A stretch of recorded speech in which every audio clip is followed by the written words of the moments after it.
Hello and welcome back, everyone, to Rings of Power Season 1 review and recap. Today we're doing episodes 7 and 8, the last two episodes leading us into Season 2. And we have back with us once again, Nikki. Hey guys. Shiv. Hello, hello. Myself, and Strider. Hello there. All right, now I figure we should just jump right in. We had such a big ending to the last episode. Basically, Big Mountain goes boom. And we kind of pick up right where we left off with Galadriel. And I think I remember at the time there were all these sort of questions about, I think this is when most people became introduced to the term pyroclastic flow. And there are all these questions about the legitimacy of that scene. Strider, what was your take on all that?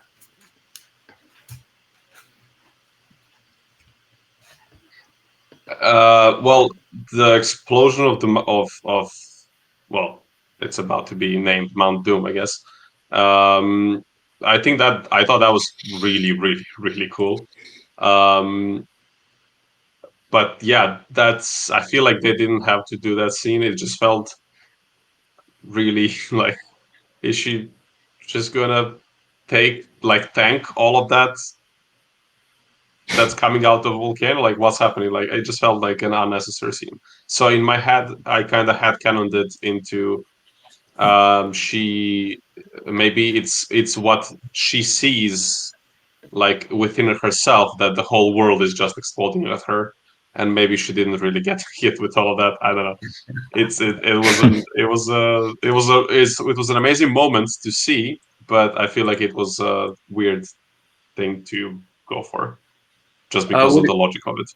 What did you feel about that, Shiv? Yeah, I guess now that Strider mentioned it, I guess it is a little strange, but I will say, like, this episode's one of my favorite episodes, directed by Charlotte Brandstrom. It kind of reminded me, I think I saw this online too, people were relating it to Saving Private Ryan, like the beach scene, how like she came to, there's like craziness going on around her and trying to like get her bearings and everything. So I thought that was really cool to kind of show how much damage was done. And yeah, I liked this episode in particular for sure.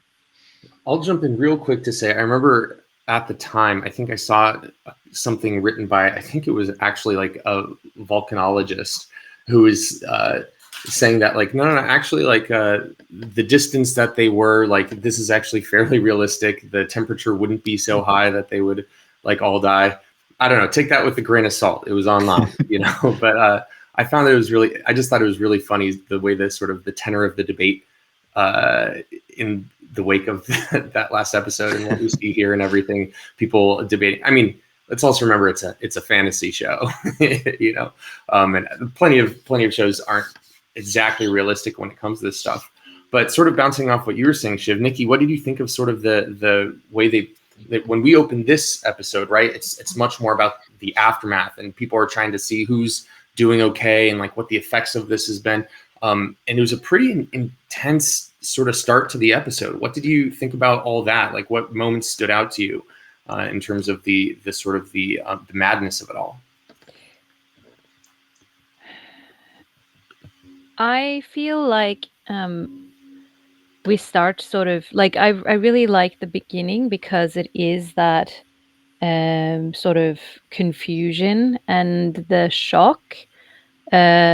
You really feel that with the silence, and you just hear Galadriel's breath and her like sort of getting her bearings, and the fact that they have allowed her that moment makes us feel like we're right there with her. We do miss a lot of what has happened, though. I don't feel like it's that chaotic. I feel like it's at the end of the chaotic part, because we do see quite a lot of their group has already gotten away before Galadriel even wakes up. So she wakes up and she's like, oh, wow, like how many people have survived? She doesn't know. And yes, it is chaotic because people are on fire around her. There's this horse running in slow motion that's on fire. it's very, it feels kind of like the end of the world in a way. And the fact that there aren't that many people around, the fact that people aren't running around screaming as much, makes you feel like, oh no, everybody's dead. But then it turns out they are not. So it's a very clever way of making it, I think. Here at the end of all things, if you will. Yeah. Oh, and I did look up, because we had a conversation in the last episode of doing this about whether they were using the same mountain to film in New Zealand, and I looked it up, and it turns out actually they were never allowed to film that summit because it's so sacred to the Maori. So is it? Yeah. It's so sacred that they weren't actually allowed to film like the full summit. So that's actually CGI both in Lord of the Rings and this one. But Wow. they were allowed to film like on the slopes of it.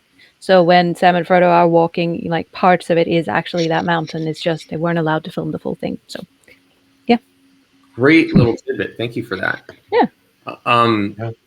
Well, you were talking about a horse on fire, and that reminded me of a particular element of these is there's another horse that's important in these scenes, and it's relating to a particular character who gets buried, and they sort of, anyone who's ever seen Lord of the Rings know that he can't die here, but they sort of play at the idea of Isildur getting killed. And that obviously then has these repercussions on how like Elendil is affected by that. Strider, what did you think of sort of the way they handled all that, and sort of, I guess this is sort of, at least for the time being, sort of the culmination of the first season of Isildur's character. What did you think about, did you think they used him well, or what do you think of this sort of this drama that they're creating and making some of the characters think he's dead, and then what do you think of that?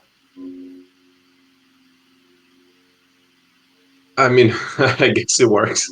It's like, it works for the people who have not seen the movies, like it works for the new audiences, which is, it's been 20 years. I go about my life, and then I meet people and they're like, oh, I haven't seen The Lord of the Rings. And it's like, how did you not see one of the objectively most important movies in movie history? Like one of the biggest movies ever, one of the best movies ever, one of the best series ever.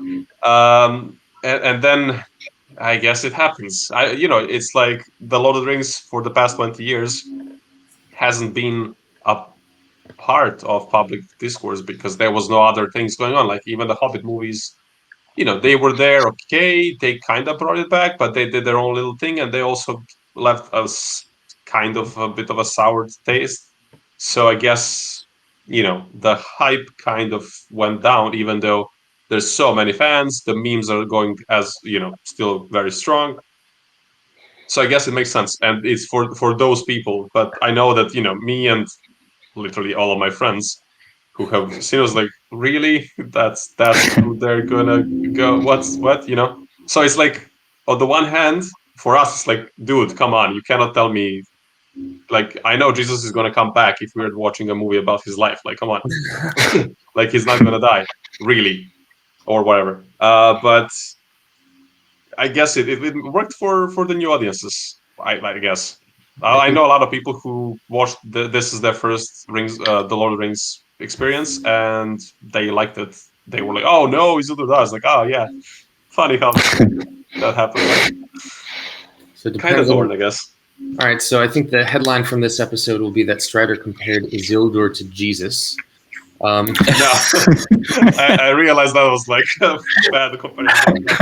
You're going for actual metaphor, but it's just like, don't fake me out like with it. Like we know this character will be back. No, well, the one potentially good thing about this is it does throw a little bit of a curveball in terms of sort of the overall sort of structure of where we go with Isildur. And it is true that us as fans, we don't necessarily know every twist and turn in these characters' lives because Tolkien didn't get into that. And that's, in a sense, some of what the potential and the cool aspects of this show is it can dig into the elements of these characters' lives before they get to that iconic moment that sort of defines them. So, Nikki, do you have any sort of guesses or predictions about what we might see going forward from Isildur, or how do we get from A to B? Like, what do you think is going to happen going forward in season 2? Well, he has a lot of character growth to do still, to become the man that he is before the ring sort of corrupts him. Mm-hmm. So, and also I think it's a good thing that they're kind of making it so that he's going to be stuck there. He's going to stay there while everyone else from Numenor goes back to Numenor. So I think that will help him a lot, both with his character development and also getting to know the land, the people there, becoming loved and respected by them as well. And I think also he has a lot to teach the people that are there. So especially now that we know Halbrand isn't going to be the one who is guiding the people from the Southlands and all of that, I think we might see him step into more of a responsible role, because up until this point he has been a little bit of a teenage brat who has lots of ambitions but not really the life experience to really live up to his own ambitions. And also seeing his friend, like seeing the consequences of his actions, meaning his friend dying, and also now his father is left not knowing what happened to him, and also being near death. It is going to change him, I think. He's going to be more mature. He's going to be more burdened by everything. And I also think this is going to have big implications for what his father does next and how he behaves. Shiv, do you want to respond to that? I mean, we're about to go back to, we're going to follow Elendil back to Numenor, right? They head back. How do you think Elendil's actions are going to change in season 2? And I want to throw in one other element so we can sort of combine these here. In this episode 7, we see Muriel blinded, right? And then she goes back. When Muriel's blinded, and then they go back to Numenor, and they find out that the king has died, right? And so all of these sort of different strings are being pulled, sort of happen at the same time. Well, first of all, what do you think of blinding Muriel? And then how do you think that things are going to change with Elendil feeling like, or thinking that, what happened? Cool. Yeah, let me rephrase that. So going forward, they're going to go back to Numenor. How do you think things are going to change with the king dead and Muriel blinded, and then Elendil concerned about Isildur's death, and obviously throwing in the elements of Pharazôn, and his ambitions. What do you think we have to look? First of all, what do you think of how that all unfolded, and how do you think that's going to affect things going into season 2? Yeah, great question. One thing I noticed, I think, I don't know if we talked about it, when Tar Palantir speaks to Muriel, he says, "Don't go to Middle Earth." I'm paraphrasing here. All you'll get is darkness. Right. And turns out she got darkness because she's blind. I don't know if that was intentional or just a coincidence, but interesting tidbit. So you mentioned Elendil and his motives and all that. Like, I wonder if he's going to kind of take on the Galadriel story arc, because Galadriel lost her brother, goes on revenge spree. I wonder if now he's going to have a lot of hatred for this and work with Muriel to try to figure out ways to go after Adar and the people that did this, basically. So we might see a lot of that season 2. And based on the trailers, it seems like he might be in trouble. Like, it seems like we see him in potentially a jail cell or something. So he might get too ambitious and get locked away for a little bit. But yeah, I'm really curious to see where it takes him. Yeah, I'm really curious how that interplay between Elendil and Pharazôn will continue to unfold, because obviously they have long-term, very important relationship with each other. Before we jump around to other parts of Middle Earth and elsewhere, I want to talk about one other element in these sort of first part of episode 7, and that is Galadriel's relationship with Theo. I personally thought it was really fun the way they started to start to these two characters that you don't expect to come together. So I have two questions about this. The first is just what did you take away from all that? What did you think about all that? But then I also want to get a take on the revelation that it's not just Finrod, but also Celeborn that Galadriel lost, and that she's revealing to Theo and everything.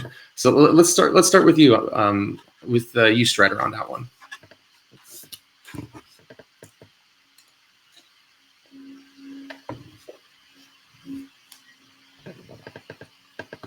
Are you there? I have been muted. So I was doing the photos. Can you just repeat the question? So the reveal of Celeborn and? Yeah, well, just in general, what did you think about Theo's little relationship with Galadriel and the advice she gave him and stuff like that?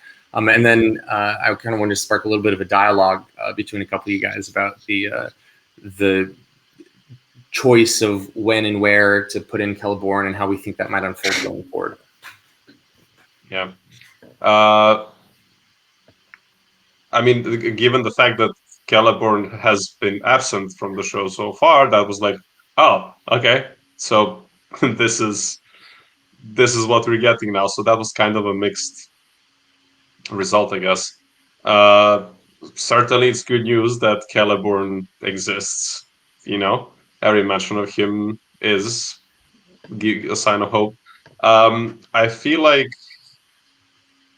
it's strange we have not heard of him before. Like the same enemy as like a force, not one particular individual. It has Sauron, but like this same enemy, like plural, has taken apparently Celeborn. And why didn't we hear of him before? But I feel like the reason for that might have been that they might have wanted us to like focus on the relationship between Halbrand and Galadriel. And I know that, including myself, a lot of people were like, "Are they going for something romantic?" Seriously, like if she at any point had a romantic encounter with Halbrand, I would just stop watching the show, and I stand by that. Like, this is like that's the bridge too far. We're not going further than that. Luckily, that has not happened. So I feel like the only reason why we got this delayed reveal of Celeborn's existence was for that. I don't know. I might be wrong. There could be some other more practical reason for it. But to move on to Theo and Galadriel, I think that was. I mean, those were some of the best bits of Galadriel in the whole show, because we saw in this episode is where we see her finally getting more reflective on what she is at this time. In the previous episode, she was talking about murdering all the orcs and making Adar watch all of it, and then killing him. And now we see her. Okay, darkness. What was it? Even talking about dark deeds can tarnish your heart or whatever. And she had a couple of good lines where, okay, like I can understand Galadriel saying these things. I can see that, like the actual Galadriel from the books. So I feel like it was an interesting pairing, especially because she is in many ways on some end of this dark journey, while Theo seems to be on the beginning of it. And then it's going to be interesting to see what they have planned for Theo, because perhaps he might come back to this moment 2 seasons down the line, I think, and that's maybe what pulls him back from the brink of darkness or whatever. So I feel like this was one of the best parts of the episode so far, I think. Yeah. Even Nikki, with this weird Celeborn reveal. Nikki, within that context of mentioning Celeborn, right? She talks about how they met and she was dancing in a glade of flowers. Now, this could be a hole in my lore that I just don't know that that's actually how they met. But when I hear that, what I immediately think of is Beren coming upon Luthien in the glade. So I wanted, do you think that that's what this is? Is that just their way of sort of throwing in a little reference to like the greatest of all Tolkienian romances, or is it actually how Galadriel and Celeborn met? My lore is a little bit rusty there as well, but I do know that they it's not really described as in depth as Beren and Luthien. So I did really, when I was watching this, I really did feel like it was a nod to Beren and Luthien and their story. And while I do usually enjoy nods to other things, like my favorite is watching horror movies and seeing like certain nods to other big horror movies. It's fantastic trying to spot them all. In this series, I did feel like it was kind of wrong to do, because if is that how they all meet? Are they all dancing in forests and falling in love with each other? Like, I don't know, but it just seems silly to me. Like Galadriel, I find it hard to believe that Galadriel would be dancing on a field. She would be more gliding or just existing in a way. But then again, who am I to judge? I don't know. Maybe she was less angry then than she is now. It was. I think it's implied that it is in a more peaceful time, right? But Strider, what about you? I feel like when it comes to just straight lore, you might be the one with the deepest knowledge of us. Is there any? What are your takes on this? The biggest nerd. Yeah. So I think it could also be. I think it might be a reference to like a couple of things. So in a way, it could be for sure a reference to Luthien and Beren, some kind of reference to it. But I think what reminds me in some ways more, regardless of the dancing part, it reminds me of King, who will be known as Thingol later, that comes in one of the forests of Beleriand and sees Melian, who is Maya, and he sees her, and then they fall in this madly in love, and they stare at each other for like a whole age, and elves are looking for them, but they cannot find them, and so on and so on. So I feel like for me, it kind of reminded me maybe a bit more of that. But the thing is, the story of Celeborn and Galadriel has so many versions of it. I think there's like 4 different versions of where they met. The one that we know from the Silmarillion is that they met in Doriath, because Celeborn was a cousin of King Thingol, and King Thingol is the father of Luthien. So Celeborn is like his, I don't know, his King Thingol's nephew, I think, or something. That's canon-wise, if you consider Silmarillion completely canon, which is a disputed topic for many reasons, but whatever. So that's like the most official way of we asked, but we don't know how they met. We just know they met there.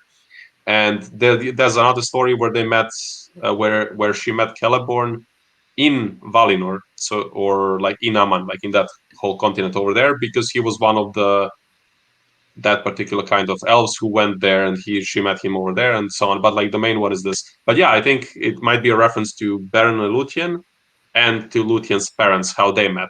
So, or it could just be hey, let's hint once more at Galadriel not having been dark forever, because we had the whole season of it, and now maybe we go back to reminding everybody that she was once a happy little kid who lived in the heaven for many years, as we saw in the intro.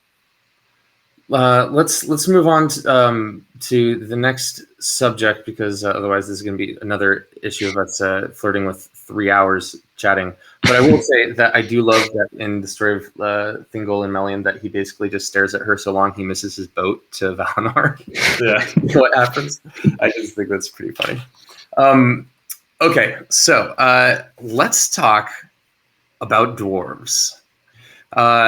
I think that this episode 7 is a really a really interesting episode when it comes to them. We're still obviously dealing with, I think, what some of us agree is not our favorite part of the show when it comes to the Mithra element. Like that definitely has a strong theme here, but there's also some really cool interplay between the different characters, particularly between some of the dwarves themselves.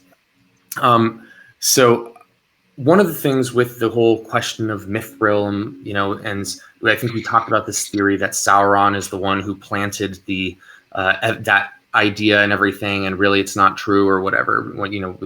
Coming back to that word anachronistic.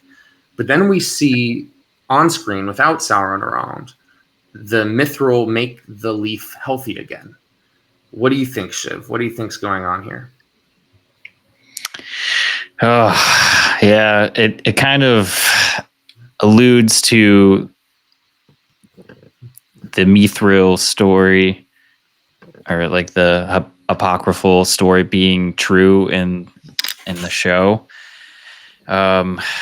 I'm hoping, I'm still just wishing that it still relates to Sauron, because what if he's already in the mines manipulating people and we just didn't see that perspective yet? In season 2, we get it. It's wishful thinking to have some kind of like flashback to that, but we'll see. Like, I still love this shot. Like, I think it looks amazing. I'm okay with the show being like it's an apocryphal story and telling it, because they're basically saying it may or may not be true. And then if the Sauron thing happens in season 2 where they're like, yeah, he was manipulating people, I'll be okay. But if it kind of goes in a different direction, or they just kind of ignore it for the rest of the show, I'll be like, okay, well, that's interesting choice. But I guess we'll see. Now, one of the things that we're dealing with the dwarves here, so Elrond comes in and he makes this proposal, right? In exchange for letting them mine the Mithril, that the dwarves will get food and stuff from the elves for 5 centuries. It's a long freaking time, right? And Elder Durin is kind of like, nah, dog. Thanks, but no thanks. Nikki, what do you think of sort of Elder Durin's approach with this, and the fact that he seems so callous towards the elves? Do you feel like it fits in with sort of the way that we think of Tolkien's dwarves in terms of who they are as characters and as a race? And what do you think of that in terms of like the relationship with the elves? Like, what are your takes on all that? I feel like it was very, like, obviously, if he said, sure, go ahead, let's open the mines, let's mine, let's have fun, I'm going to give you everything. It's kind of like those joke videos you see where if that had happened, the show would have probably ended now. Like, there's, I feel like it's the right thing for now for him to give them that sort of pushback, and also it really does tell a deeper story about the issue between dwarves and elves having existed for a long time. And I do think that after this we might go into in one of the seasons we might go into a period of time where the elves and the dwarves are sort of getting along much more, and then obviously things happen and then they start not liking each other again. But you can sort of tell they're playing into dwarves also being a little bit like, yeah, the time of the elves is over. Like they've been in charge of so much for so long. We need, like, how is it fair that they're eternal and we're not, in a way, even though dwarves have quite a long life. So yeah, I think it just furthers the storyline and keeps it interesting. You what you just said there made me think of something. Elder Durin sort of says, the time of the elves is over, and he says something along the lines of like, the elves keep cheating death or something, and this very much, to me, shows a misunderstanding of the notion of like what an elf's life and death means. in the context of Middle Earth and being bound to Arda and all that stuff. Now, Strider, my question for you is, do you think that it's just because the dwarves in universe are not like going to know the stuff that we canonically know about the elves? Or do you think that was sort of a misplay to sort of have that misunderstanding of what the elves' life cycle is like and what their soul and body all mean? I think it's a very hard knot to untangle. They change the way elves' lives work in some very crucial ways in order to create this kind of a plot. And even if we take that tale of the roots of Battle of the Roots of Hitler or whatever, Peaks of Hitler, even if we take it as that didn't happen, we still have a piece of mithril curing a leaf.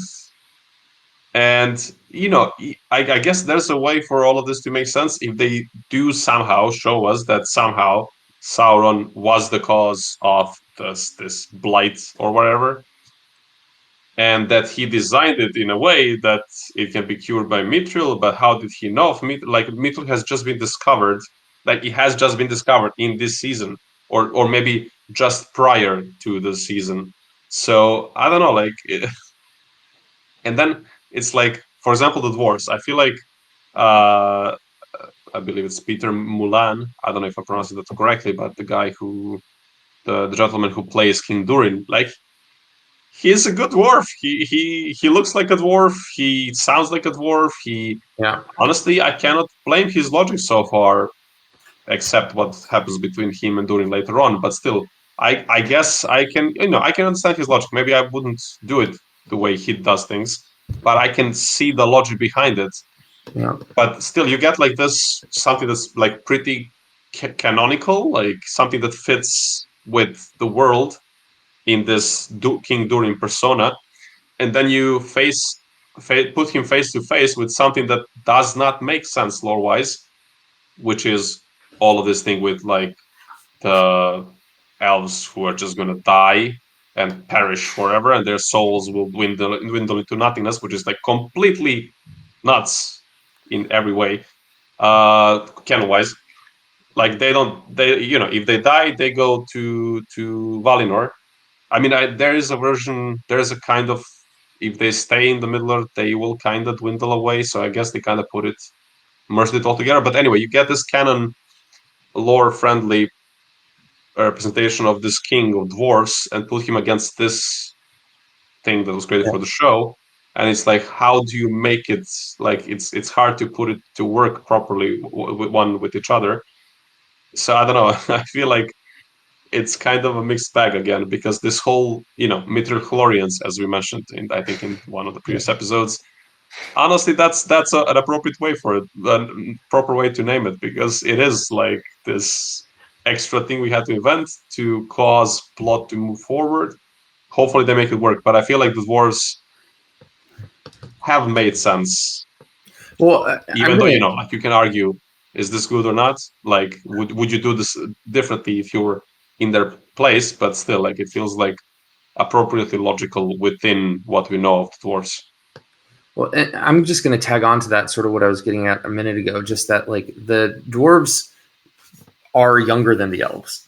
It's not, and the elves are sort of famously a little bit secretive, right? So it's not like the dwarves really understand the way that the elves work in the way that we do, being on the outside, having read the Silmarillion and Tolkien's letters and stuff. So there is this way in which, I think it makes sense that they wouldn't, and maybe even the elves to some extent themselves don't have an understanding of their own lives. They would obviously more than, that doesn't necessarily negate everything that's happening in the show, but I think does provide some sense of this, I want to talk about what you said. You said what happens next with them, right, Strider? And Durin and Elrond find Mithril, and then Elder Durin catches them and King Durin catches them and kicks out Elrond, and then basically says, "You're no longer my heir," and blah blah blah, blah, right? I want to. What do you think of sort of where they're going with this? Like, and then Disa comes, you'll one day be king, Durin and stuff. What do you think that they're setting up here, Shiv, in terms of like the next season and this sort of relationship and this sort of drama and tension between father and son? To me, that's some of the most interesting aspect of this. Where do you think they're going with that? And what are your thoughts about all this? Yeah, I think it's going to sadly be good versus evil. I think Durin the Third is going to get the ring. It's going to corrupt him, and then it's going to be Durin the Fourth having to like talk sense into the realm of the dwarves. That's my guess. A point I want to make. This might be a dangerous point. We'll see. So we talk about the Mithril-Chlorians, and it's almost like a unanimous, like not really the fandom's liking that storyline. There's a potential that's not finished, and maybe when it's finished, there can be some corrections. But another lore issue that is broken that I saw complaints as the show was coming out, but it kind of, at least in my circles, I haven't seen much complaining afterwards, is the actual Durins themselves, because Durins aren't supposed to be like father-son relationships. Right. With time compression, it's like a creative way for the show to have two Durins at once, which, all right, cool, like it makes sense. But I'm wondering if it's because the acting's done so well, the story of like the father-son relationships like written so well, that like we're not seeing as many complaints. They're able to execute a lore break without the complaints. So I wonder if there's something there too, like the midichlorian thing is like rushed and it's not fully thought out, so there's more complaints for it. But I don't know, just a thought. I think that's a really good point. If you do something right, people will give you a lot more rope. Yeah.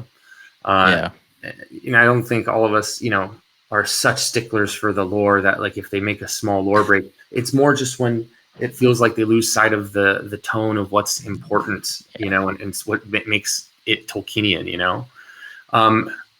What about you, Nikki? Just to wrap up on the dwarves before we move on, where do you have any predictions about sort of where we're going with this? I mean, now that, we'll get to this in a bit in this episode, but we're going to talk about the formation of the rings, and of course 7 belong to the dwarf lords in their halls of stone.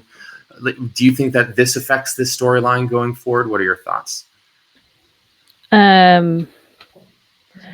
Well, yeah, I suppose so. I'm curious to see, obviously, if they're going to keep going on the lines of the whole tree thing, or if they're going to deviate from that. But the whole, I think we did see in the trailer as well that there is going to be this growing issue, this growing wedge between him and his father.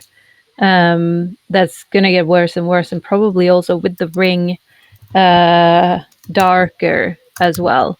But I do think that for this to move further, Durin might have to have either a change of heart, like Daddy Durin. I might have to have a change of heart about the Mithril, and sort of become greedy in order for them to go back into digging it, which we know they do at some point. So either he is going to be corrupted by the ring, leading him to want to go deeper and go further, and then obviously awakening whatever evil and the evil spreading through the mountain. But it's either going to be that, or he's going to be so difficult to deal with that eventually baby Durin is going to have to go around his back and keep trying, So I don't know, it might go either way. But I do think that we are going to see one of those directions for sure. Good stuff. Real quickly, because I do think we need to move on, but Strider, Shiv, either of you have a comment about the fact that King Durin seals the chasm, puts a leaf in, and wakes up the Balrog with a leaf? It seems like, to me, like even less than Pippin dropping the chain in to Yeah. And that Balrog was already awake. So what do you guys think of that development? I have a theory. Okay, Yeah. cool. This is a stretch, I'm holding on to this Mithrochlorian thing a little bit too much, but so that leaf. Okay, I have to walk back a little bit. In the trailers for season 2, we see a blob thing, and we're speculating that that's a form of Sauron. Some speculation that the blob thing was on the tree in Linden and causing the tree leaves to get infected. Blah blah blah.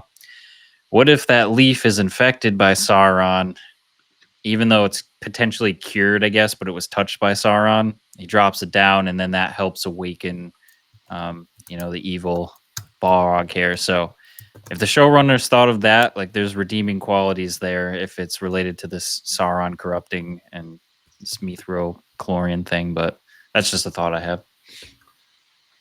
I'll also just I don't know. Yeah, it's a stretch. One small thing: Elvish magic has a feel, and pretty much all of the Balrogs fought and dealt with pretty epic elves in the First Age. So I can believe that something about the leaf falling into the chasm sort of brings the Elvish magic, and is like, what? Like, Yeah.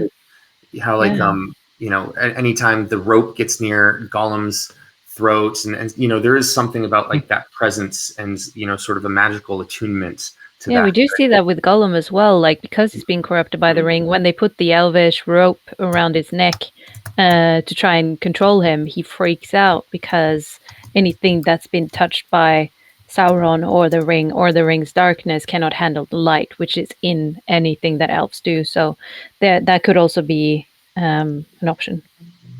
Yeah. Pretty All cool. right. Let's talk Harfoots. Now, this is interesting because these really are the 2 episodes where we do get like a kind of a good amount of Harfoot stuff after 3 or 4 episodes of just sort of very slowly moving with them. And I think that the Harfoot stuff in these 2 episodes actually really sets up some important stuff. I say Harfoot Stranger sets up some what looks like it's going to be some really important stuff in season 2. So it starts with the Harfoots. They reach the grove and it's all burned because Mount Doom went boom and things have gotten burned. And then the stranger chants and the tree falls and Harfoot kids get buried, right? And then the suspicion of the stranger continues. When we're sort of, this is all one big sort of plot point that's sort of leading up to helping us get some answers in this sort of the story with the stranger.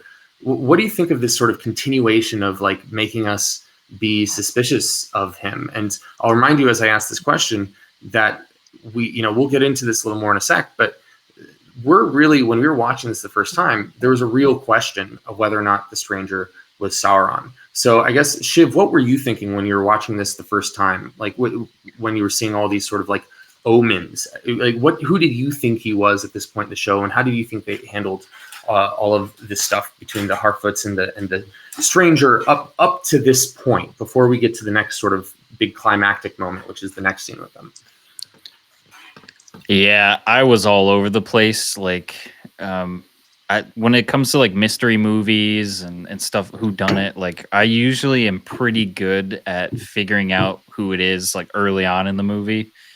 With this one, I was just so suspicious of everything. I'm like, maybe he's still Sauron. Like, I don't know. I'm not gonna go anywhere. And the beginning of this, if I remember right, it was like they were kind of planning him to be Sauron until the next scene with the mystics, where they're like, he's an Istari.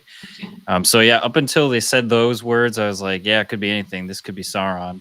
And yeah, and now I guess I'm team Blue Wizard, but what about they did? Yeah. Go ahead, you finish.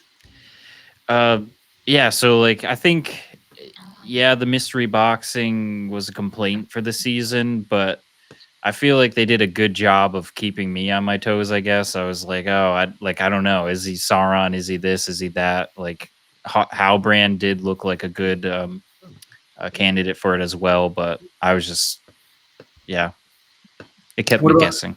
What about you, Strider? I mean, the stranger does, after this thing with the branch falling on the Harfoot kids and everything, they send him away, right? Nora gives him an apple. Sadok is telling them to find places with more with big people and stuff. But then the next day, the garden's fixed, right? And that is what ends up sending the Harfoots sort of chasing after him. What were you thinking at this point? And you know, to me, I think that moment with the garden was one of those indications that, you know, Sauron doesn't make things grow, right? But where was your head with all this?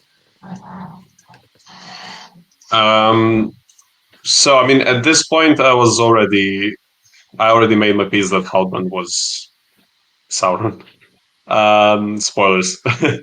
I don't know. I think there was not a moment, except maybe. Yeah, actually, you know what? So the first episode ends with the meteor fall, and we had that reference of Galadriel earlier on, that where sometimes evil is so great that even the heat of the fire is gone, and then Nori comes to the meteor, like the place where the meteor fell, and doesn't get burned because apparently it's cold. And I was like, okay, like I think that was one of the cheat things that the story required us in order to build on this suspension.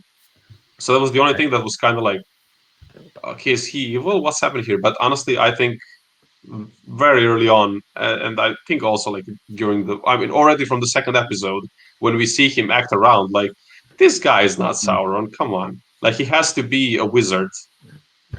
And again, some of the things I've heard, seen on the internet, people talking, okay, Halbrand might be Sauron, blah blah.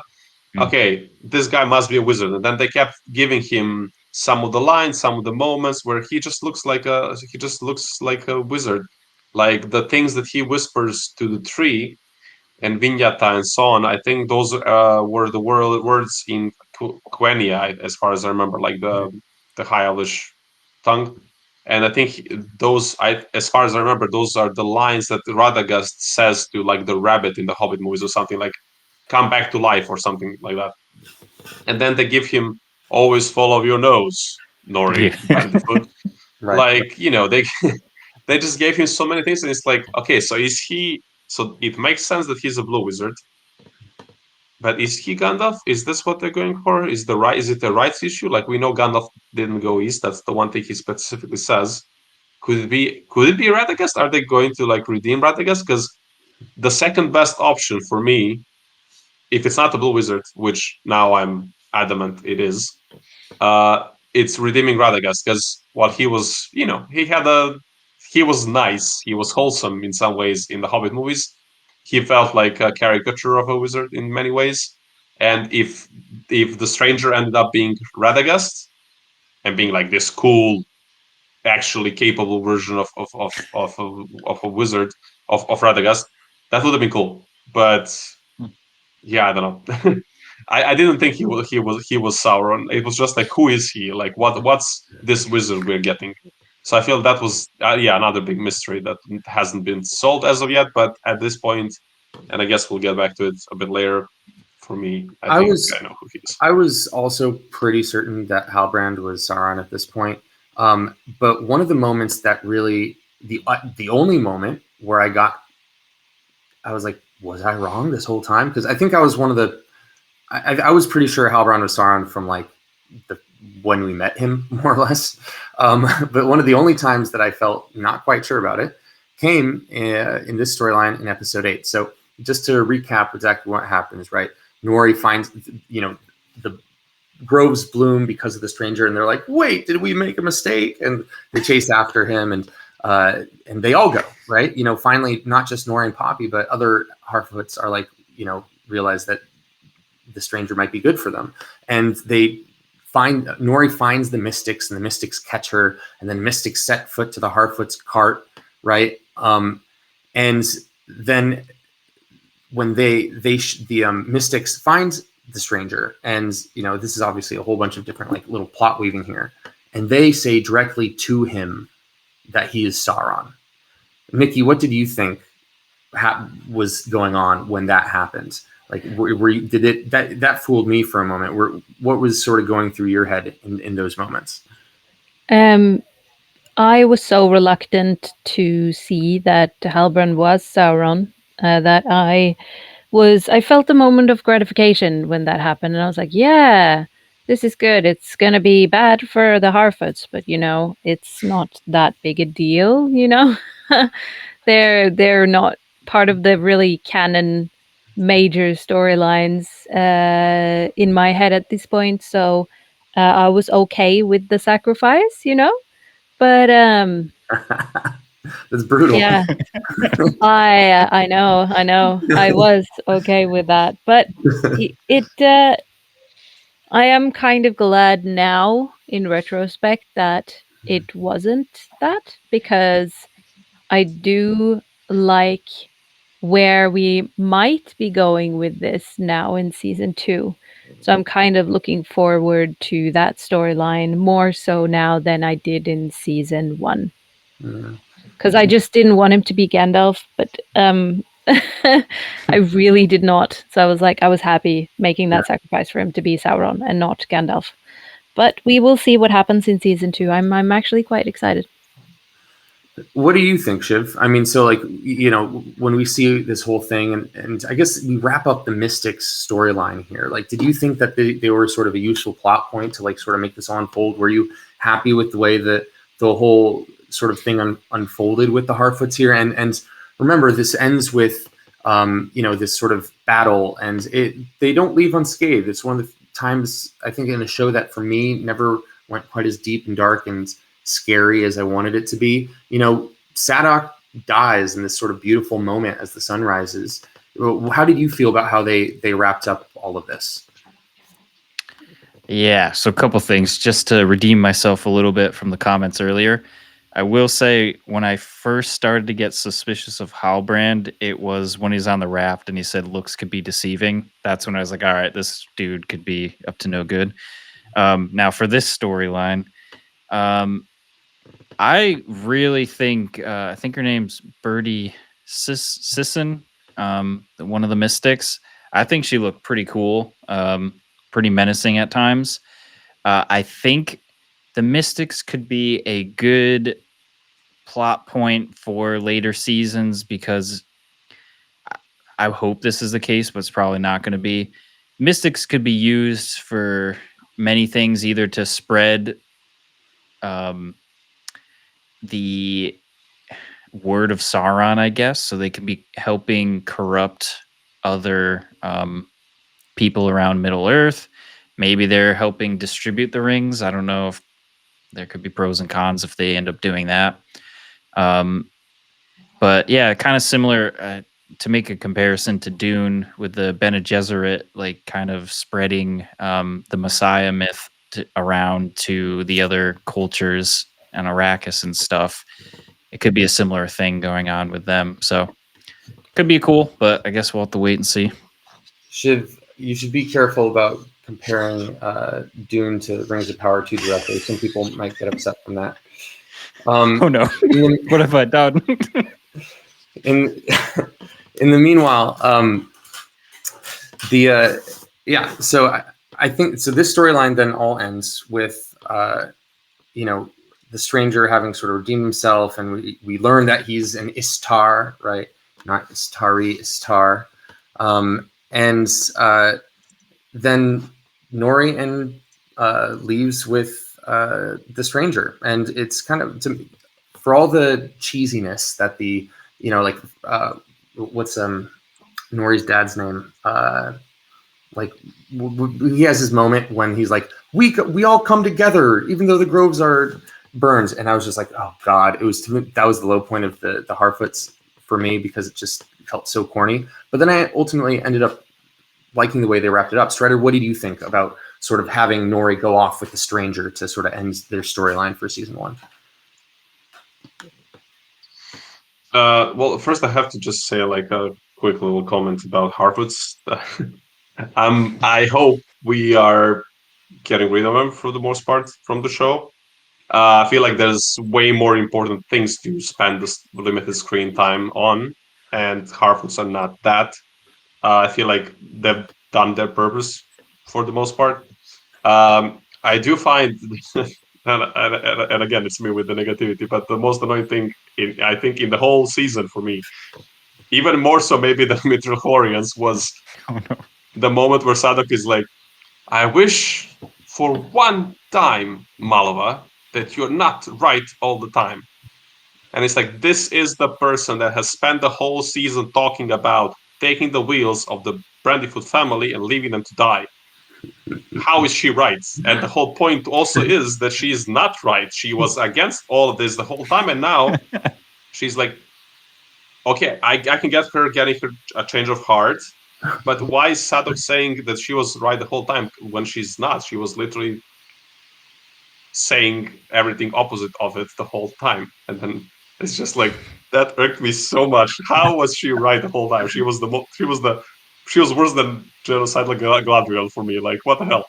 But okay, so the Harfoots serve their purpose, I guess. We get this fight with the Mystics at the end. I feel like it was interesting to do things with the Mystics. I guess we need to see more of them, and we will see more of them, judging by the trailer, in the next season and maybe in the future seasons. I have to say, I'm quite intrigued. I want to see what the magical cults look like. And I feel like it's a promising thing that the stranger is going to ruin. I guess we'll have to wait and see how it looks like, how it will look like with Nori and apparently Poppy joining them later on at some point. Again, it was in the trailer. You might have missed it, but it's in the trailer. Poppy finds them and joins them at some point. I am happy with the Stranger storyline because, first of all, I mean, I'm happy with the Stranger character so far.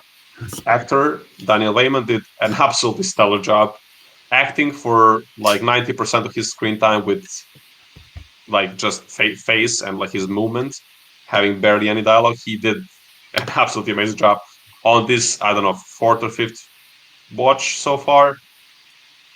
He's doing a great job. Like, that's it. Like, it's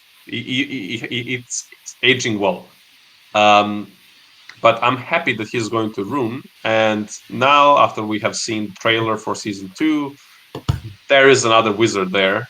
So there's another wizard in Rune. There's this magical cult that we are seeing there. Like, it screams blue wizards, and I'm just happy we are gonna get, at least, if not by name, blue wizards. Even though there's a lot of bluish connected there, like on screen in the storyline. Like the cultists in the trailer, they have like a pale blue color. There's some blue going around Stranger as well. So it seems like we're getting blue wizards, even though maybe, I don't know what will the right situation be. Maybe they will not be named this wizard the blue or something. But yeah, they are the blue wizards, and I'm happy for it. For me, again, we don't know that. I strongly believe that they are the blue wizards. Yes, but we cannot say that. We cannot. That would be lies. You can come here, well, guys. We still got a good amount to cover. I'm just happy with that. But we cannot say that. We don't want people in the chat going, "We're getting blue wizards." What? Fingers crossed. Yeah. We hope. Again, I have said I believe those are the blue wizards. Just wait, like everything by name, even if anything but name, they will be the blue wizards for sure. By the end of the second season, we're going to be so disappointed. It's going to be like something completely related. No. Okay, so I'm just gonna we still have the biggest part of episode 8 and the most important shit to talk about. So let's get right to it. I'm gonna run through some of the stuff that happened just to set it up to get us there, right? So back with the men in the Southland, Theo and Arondir and Bronwyn are reunited, and Bronwyn says they're going south to Pelargir and stuff, and I think some interesting stuff could happen there. We had mentioned in the last one that the whole thing with the script turning to Mordor, that's actually this episode 7. And so Adar has gone to Mordor and everything like that.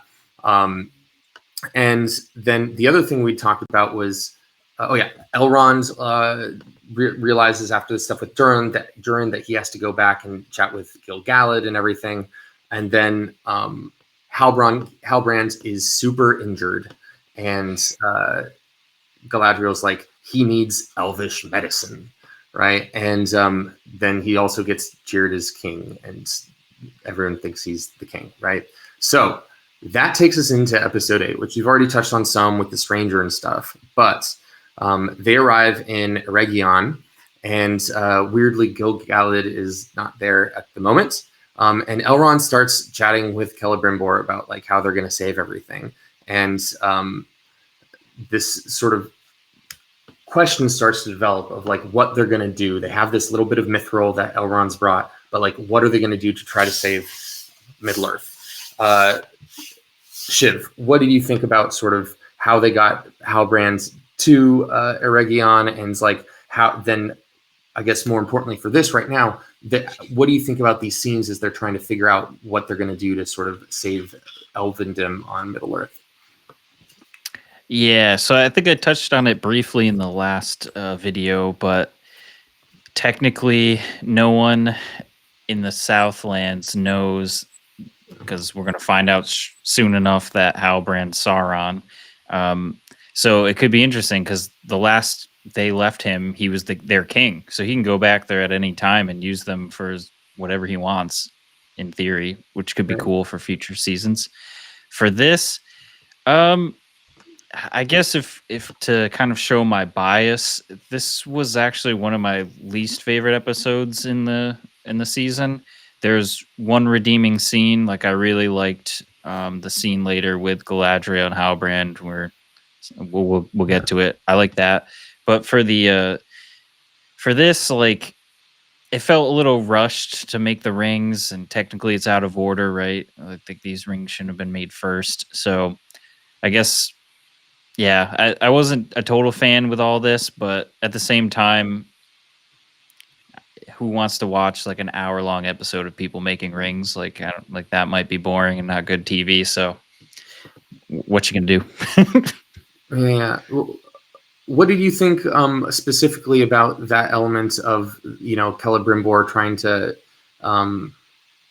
sort of and Gil-galad and Elrond sort of all brainstorming how to save Elvendom? Like, you know, what did that, was that part of the thing that you didn't like as much, or how did you feel about those sorts of that interplay and those sorts of questions they were asking? Yeah, to me it was kind of like convoluted, but like, yeah, the whole conversation of like one person will corrupt, two like against each other, and then three is balanced. Like I wasn't really following that. Like, I guess it makes sense, like if you were to like really think about it, but yeah, I don't know. Just me personally, it didn't really do it for me. Now, Nikki, you are the person, or should I come back to you? Let you finish chewing. Sorry, it's dinner time here, and I'm so hungry. So I'm like, pull me a bag of chips. You can also sit back and watch. You should. We should get Kim's to sponsor us. No, I'm just kidding. Kidding. We don't do sponsors. But anyway. Now you've told us that you were hesitant to think of Halbrand as Sauron for the longest time. At some point in this episode, you made the connection. What was for you the moment when you're like, "Ah, fuck, it's happening"? It was kind of. I think I began to reluctantly realize, along with Galadriel, when she had the suspicions, and also when he started changing his behavior in a way, more so than he had before. I started seeing it, but I was still completely in denial up until that scene with Galadriel and Halbrand, which is also partially why that's one of my least favorite scenes, only topped by, I think, for the whole series, the scene where Sauron is arriving in Mordor and looking at the mountain, and then everything just it fades to black. I think I was screaming in anger at the screen at that time. I was so frustrated. I mean, I've had time now, and I'm okay with it, and it's distanced. But at that time, because I was so reluctant for this to be a storyline, I was not okay, and I think I needed a long time to process it for my own personal reasons, and also because I do really love the show. I love the people. I love the actors, and I think even though I didn't like that scene, the acting was great. The filming, like the way they made it, made me feel uncomfortable. And I guess in some way they succeeded because that's kind of what they wanted to portray as well. Because can you imagine Galadriel realizing that she is the reason why Sauron is returning, and also has brought him into the midst of her own camp, basically. So, and the picture Strider has up right now is really cool. I mean, just aesthetically, it's aesthetically, it's beautiful. Yeah. Well, Strider, correct me if I'm wrong here, because maybe I'm misremembering this, but I think I remember that this is one of your favorite episodes. Is that right, or am I misremembering that? I mean, kind of, because we do get to see the rings being made, even though they're made completely out of order. And we do get the reveal. You know, I said like I was hoping he was Witch King, but yeah, we get this, and I feel like as far as the story goes, it is what it is. But I think the execution was pretty cool. I cannot find the photo at the moment, but I feel like it's a very underrated moment. The scene where Galadriel confronts Halbrand, and she's like, "I think you have lied or whatever," and then he goes into her mind, and we see her brother again. The actor who plays Finrod has done such a good job from being this wholesome, older, wise,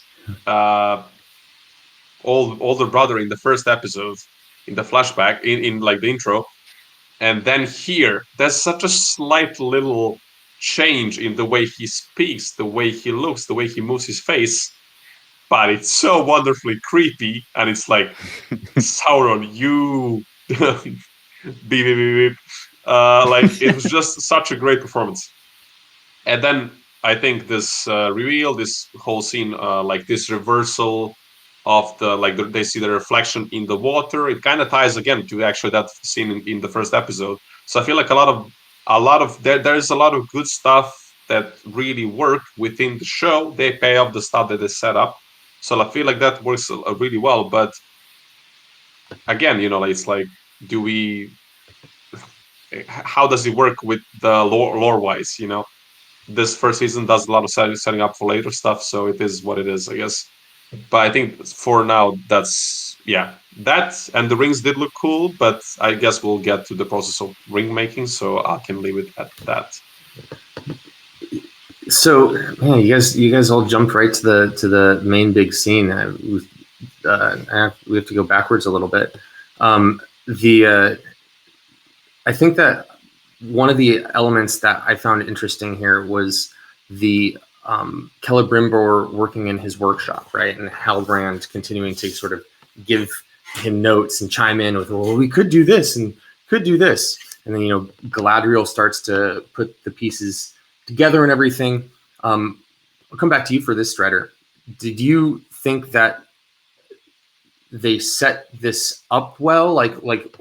You know, did it seem like the pieces were clicking from the stuff they set up before, or did you feel like they sort of like rushed this and Halbrand sort of, you know, let himself be, you know, known for what he is too quickly, or you know, I mean, this whole sort of like whodunit element that they pull into this episode in Eregion, like how did you feel like that all unfolded?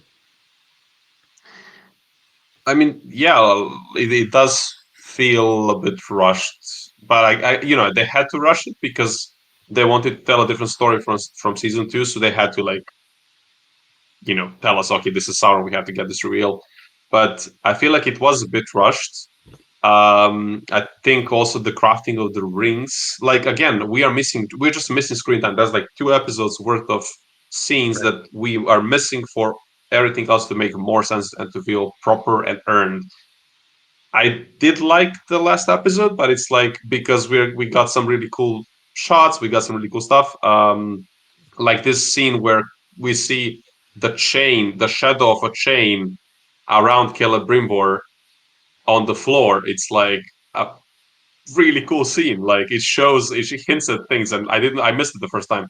It's really pretty. It's really cool.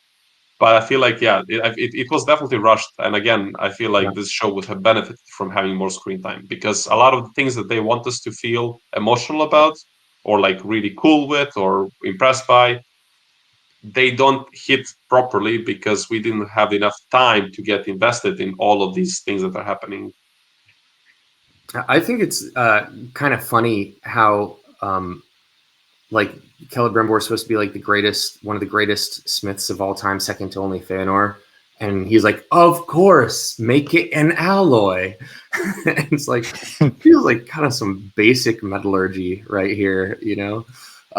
Another moment that I thought was like pretty silly, I guess, was that when Elrond finds the scroll, right, in the water after, towards the end of the scene. And it's a paper scroll, I assume, and it's in the water and it's totally legible and it's like you can just read it.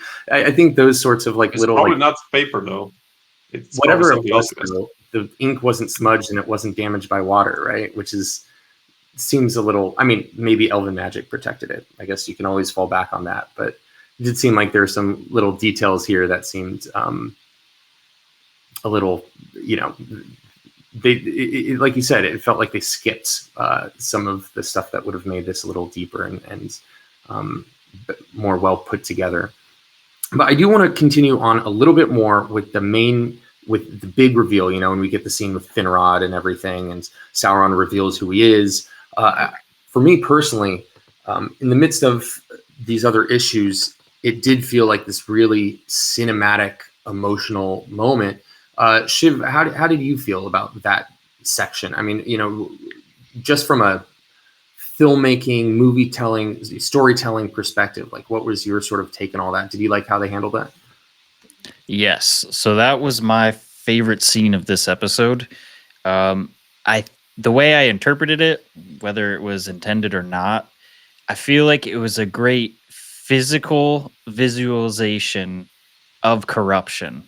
Like you're able to see Sauron manipulating Galadriel in real time, and it's kind of like a condensed timeline, I guess, with the scene. But like echoing what Strider said, Will Fletcher's job here with his acting was amazing.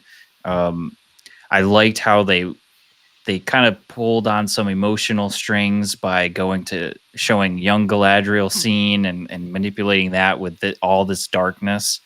I really liked how they crafted this scene. It was really well done.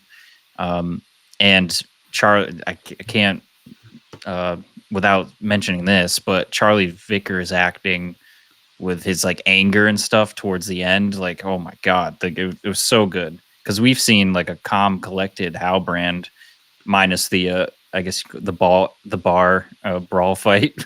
But other than that, he's been pretty calm the entire series. So seeing him like lose his temper like that, really cool to see.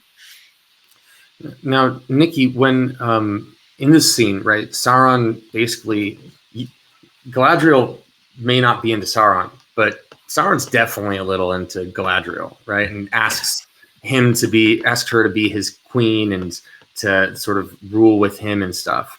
What did you think of that choice, of this sort of interplay between the characters? And how do you think that that's going to affect things going forward? Do you think it will? Do you think that it is in any way responsible for how we see sort of Sauron in the future and his relationship with Galadriel and all that stuff?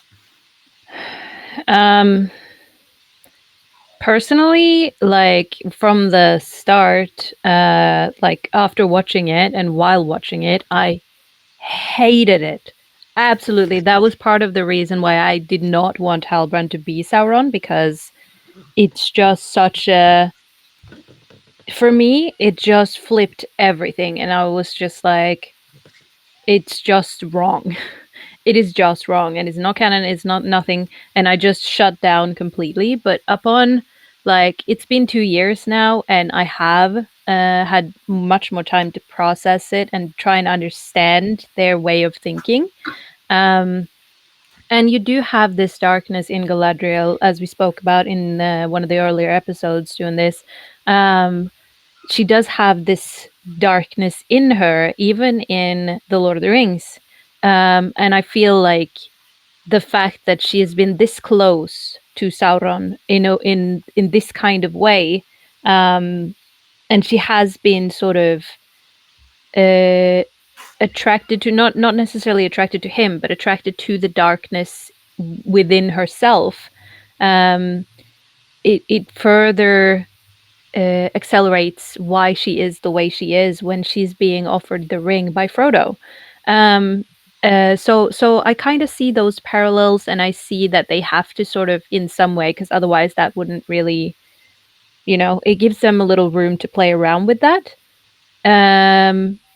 For him to have a crush on her, in a way, it feels kind of stupid, because he is this all-powerful being with all of these powers, and he is pure evil. So I don't understand how he can have any feelings about anything. But at the same time, I think he sees what he sees in Galadriel. What they're trying to portray is that he sees she's powerful, and he loves the idea of turning anything good and pure to darkness. So that would just further confirm to him his powers and his ability to control everything. So I think it's more, it's not so much that he has a crush or an infatuation with her. Maybe to some extent, but I think it's mostly that the idea of controlling someone like Galadriel really appeals to him. Yeah. And I do think that we are going to see, and also see with the other elves around her, questioning sort of the choices that she will make in season 2 because of this. At least the people that know that this was Sauron and they've seen them interact before she knew, they will not trust her as much. And we do know in Tolkien's stories as well, of course, that he did try to appeal to and basically flirt with and charm his way into the elves quite a bit. And people were just, and the elves were just suspicious of him, but he did manage it with some. So, I mean, I've come to more of an acceptance of this whole thing now, and I'm looking forward to seeing what they do with it next. I like the idea of flirty Sauron rather than like seductive Anatar. But, Strider, do you have anything to say about all this? Yeah. So it is important to mention that Gandalf Tolkien was thinking about Sauron being repentant, and it is said that he did repent. I think actually there's a couple of versions of it. I think the main one is he did repent after the fall of Morgoth, even if at least out of fear. But there are like different instances where it's like he might have really at some point been like, okay, maybe I was, led the wrong path. Maybe I should rethink my ways and so on. And he, through all these like letters of Tolkien and through all that, kind of like the prevailing idea is that at least as it starts, it's like a path that Sauron is on, and then the Sauron from the end of the Third Age, when is the Lord of the Rings happening, and Sauron now and Sauron before that, they, at least in particular in the Second Age, his idea was, I want to make Middle Earth perfect. I want to bring order to it, but my vision of order. So it's not like he was, evil. It's like he was similar to Saruman in some ways, where they both were trying to put like the world that's like circular in a box that's like shape of like a square. But they think square is perfect, and I need to make it like a square. Or if you want to go the other way around, they were trying to make a squared Earth world fit into like a circle. So it's like interesting to see that, and I guess the fact that we saw some of this repentant Sauron is interesting. It brings complexity to him, and it is important if he's going to be the main villain for 5 seasons of a show, because it's not the same. By the time of the Lord of the Rings, he is too far gone. He is evil. He is really messed up. He has a completely messed up, distorted version of what the world should be. But this is where it starts, and there was still hope. But the fact that what if Galadriel has had the chance to deal with her PTSD, for example, within the confines of the show, would she have been able, if she found this inner peace of her own, to maybe keep Sauron from going down the evil path? Like, that's one of the questions they want us to think about. But I feel like it's maybe a bit unfair, everything aside, to put the whole Galadriel brought Sauron back. But I feel like the way I see it, it's unfair maybe to say that, because also I feel like he probably would have slipped towards evil anyway. It might have taken a longer time, like Smeagol, in a way. He was so corrupted by the time we see him, the Lord of the Rings, that it was maybe just a matter of time when he would have slipped back down. There was like one tiny chance. I don't want to go there. That's like another lore stuff, but still, like, I feel like it's really interesting actually to make a parallel even between Sauron and Gollum / Smeagol. Like, were they too far gone down this path, and it was just too late to save them? Because as Gandalf again, Tolkien says, nothing was evil in the beginning, not even Sauron, not even So it's a lot of interesting questions there. The realization of it, we can talk about it, but a lot of interesting questions.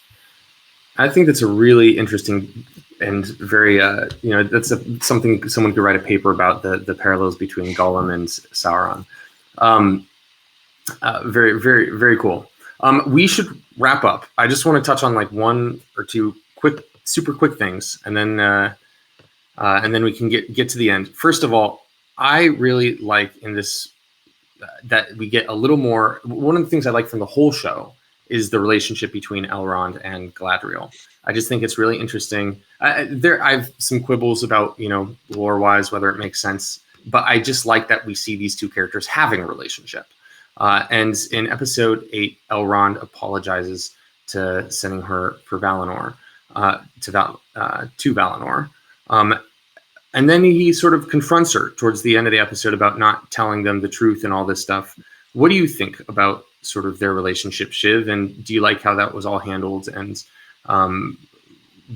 do you think we're going to get to see this sort of develop further over the next season, or do you think there's going to be a tension? I was multitasking. Sorry, you're talking about Galadriel and Elrond? Yeah. Yeah, it's going to be interesting because they're the only two right now that know about Halbrand being Sauron, from my understanding, because he sees the scroll and can deduce from it what's going on. So my guess is he's going to be kind of he's probably going to have the role of pushing Galadriel to tell Gil-galad and others the truth about Halbrand. So I bet there's going to be a lot of tension there of like, hey, Galadriel, you got to do this. You got to let them know. And I feel like in the trailers, we got glimpses of that without going too much into it. So we'll probably see a little bit of that. And from the lore, from what I can remember, there's going to be there's going to be that big battle, which Elrond shows up to.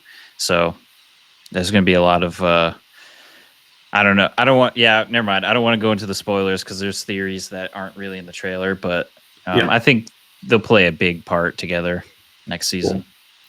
Cool. And then one of the interesting things from a lore perspective, I think, is that, traditionally, or in Tolkien's writing, part of the reason the three rings are effective and why they're not tarnished is they never get touched by Halbrand. However, Galadriel melts her dagger to help the three rings get made, right? Because they need metals from Valinor. In episode 2, or maybe 3, Halbrand touches that dagger underwater when he's saving Galadriel. I think that's when he touched it. Correct me if I'm wrong, but I'm pretty sure that's what it is. Yeah. Nikki, what do you think of this? Do you think that that's just sort of like too nuanced and it doesn't matter, or is that something that frustrates you, or do you think it's an oversight, or do you think it's going to come into play in terms of the actual plot and storyline of the show? I think it would be interesting if they do play on that. I would say that is very well planned, and I do hope that we get to see.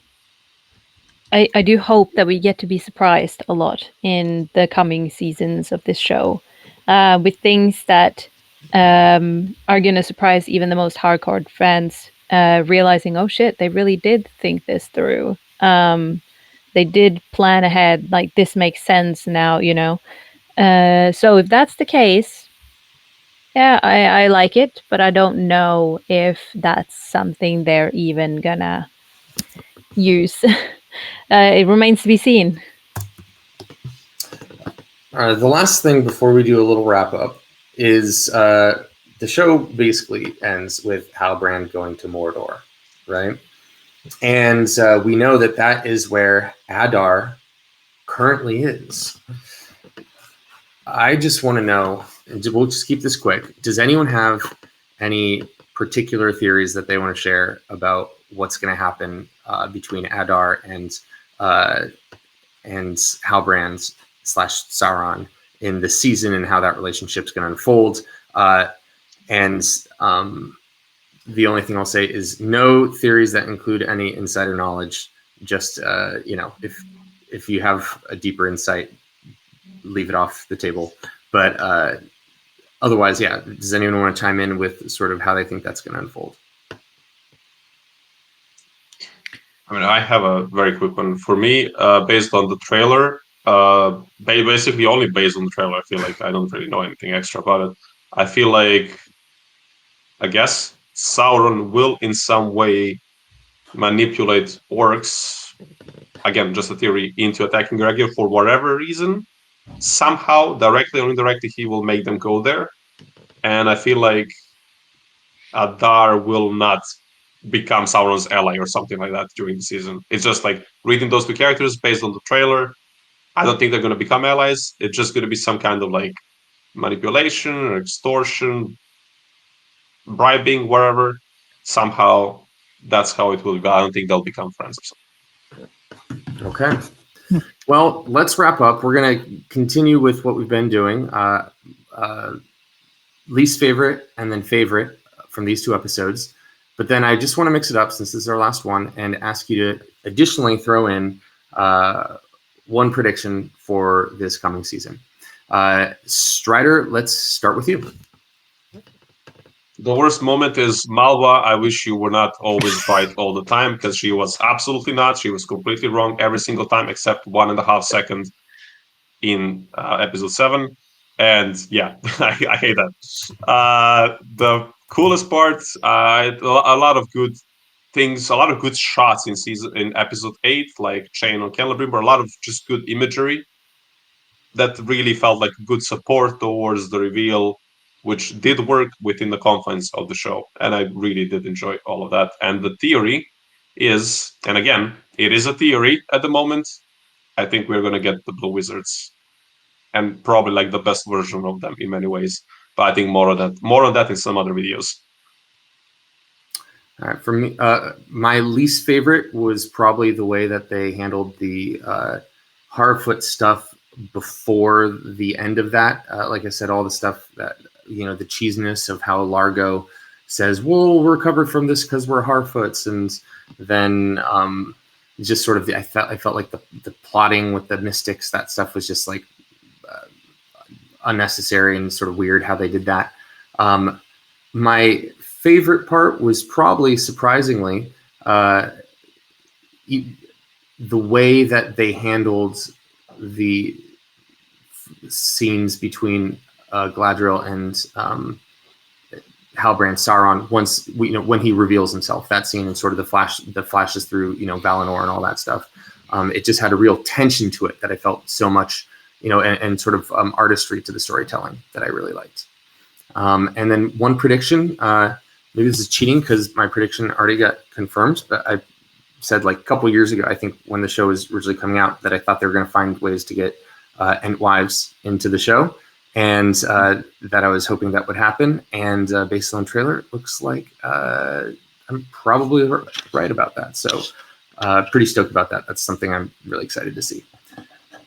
Shiv. Awesome. Least favorite, similar to you. I think the Harfoot storyline got kind of convoluted towards the end, so I guess that's my least favorite. Most favorite, I don't think we really talked about it too much, but I really like the dialogue and the scene with Galadriel and Theo when they're hiding under that like tree when the orcs are patrolling. I thought there was a lot of good tension, a lot of good dialogue during that. For theories, I want to go a little outside the box here. I think the public perception of season 2 is going to be better received than season 1, but the radical thing is, I'm going to say, is hopefully by season 3, if a major canon event occurs, that's going to be a huge change in the perception of this show in a positive light. Okay. And Nikki, let's finish with you. Yeah, so you already have my least favorite scene up on the screen. I just felt like at that point, I was just mad that he was Sauron, but also it felt kind of like a beggar on his way to beg his way home. Like, it didn't feel like the Grand Master coming home. Like, it felt anticlimactic, I think is the word that I'm looking for the most. I just went, meh, this was not. And it almost made me want to not continue watching the show, but after further consideration, I cannot stop. I am still enjoying it, and I still want to, of course, keep watching and see what happens. The most favorite out of these 2 episodes, I don't know, there's quite a few good moments, but nothing really stands out. I would have to say maybe the making of the rings, because I did really it was a long time coming. The only thing I didn't like about that was that it felt really rushed, and I didn't particularly like the look of the rings. but the actual making of them was like such a joy to watch. Their determination, the craftsmanship, the way it was filmed. I really enjoyed that. And one prediction for season 2 is that I think this is Adar's last season, sadly. I think he has, by the end of this season, served his purpose, and I think we're going to have to go more into Sauron taking back control, and becoming who he is going to be for the rest of the show. Thank you so much, Nikki. That's a good theory. Thanks, everybody, for joining us these 4 weeks in the lead up to season 2, which will just be 1 week away, assuming this drops when we have it planned. And with that, I'm going to hand it off to Strider, who has a little announcement about that very thing. Yeah, exactly. So we are ironing out details at the moment, but as we did for season 1, we will do something similar for season 2.